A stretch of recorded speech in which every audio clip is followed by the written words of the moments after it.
Сәлеметсіңдер ме балалар? Қазір қазақ тілі пәні.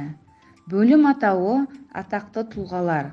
Сабақтың тақырыбы етістік туралы білетінді еске түсіремін.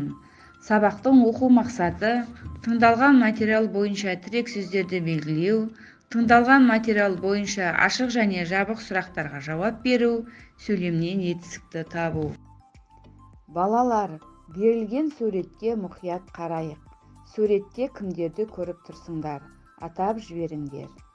Я балалар, бірінші суретте Жамбыл Жабаев, екінші суретте Ахмет Байтұрсынұлы, үшінші суретте Бауыржан Момышұлы, төртінші суретте Қажымқан Мұңайтпасов. Жарайсыңдар балалар, дұрыс таптыңдар. Бұл адамдар ұлы атақты тұлғалар. Бүгінгі біз өтетін бөлімде де атақты тұлғалармен байланысты. Осы бөлімде орындалатын тапсырмалар да атақты тұлғалар туралы болады. Енді балалар, оқулықпен жұмыс жасаймыз. Оқулықтағы 41-ші беттегі бірінші жаттығуды орындаймыз. Бірінші тапсырма мәтінмен жұмыс. Мәтінді мұқият тыңдайық. Атамның кабинетінде үлкен портрет ілулі тұратын.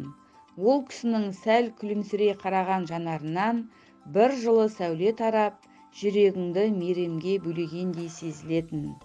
Бірде Ержан атасына қызық сұрақ қойды. Ата, ана кісі сіздің әкеңіз бе деп Әуезовтің суретін көрсетті. Атам Ержанға мойнын бұрып, кімді айтасың? Немересінің шошайған саусағының нені нысанаға алғанын көріп күліп жіберді. Ол ұлы адам, өте үлкен жазушы деп түсіндіре бастағанда, Ержан балаға тән шыдамсыздықпен сөзді бөліп жіберді. Ол да Момышұлы екен ғой. Неге Момышұлы болады?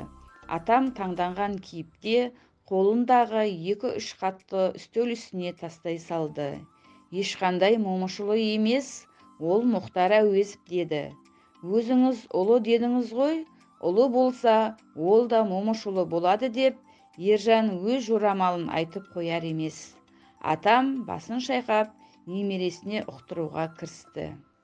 Мәтін кім не туралы деп ойлайсыңдар? Дұрыс айтасыңдар. Мәтін үлкен портрет туралы. Атасы немересіне ұлы деген сөздің мағынасы атақты біртуар, артында өшпес тәлім тәрбиесі қалған адамдарды халық ұлы деп атайтынын айтты. Ал Момышұлы дегендегі ұлы, ол тегіне қосылып жазылатын қосымша екенін түсіндірді. Мәтін бойынша түсінгенімізді ақиқат және жалған ойыны арқылы байқап көрейік. Кіреберісте атамның портреті ілулі тұратын. Ақиқат па, жалған ба? Атасы немересіне ұлы сөзінің мағынасын түсіндірді. Ақиқат па, жалған ба? Ержанның жорамалы бойынша портреттегі кісі Момышұлы. Ақиқат па, жалған ба?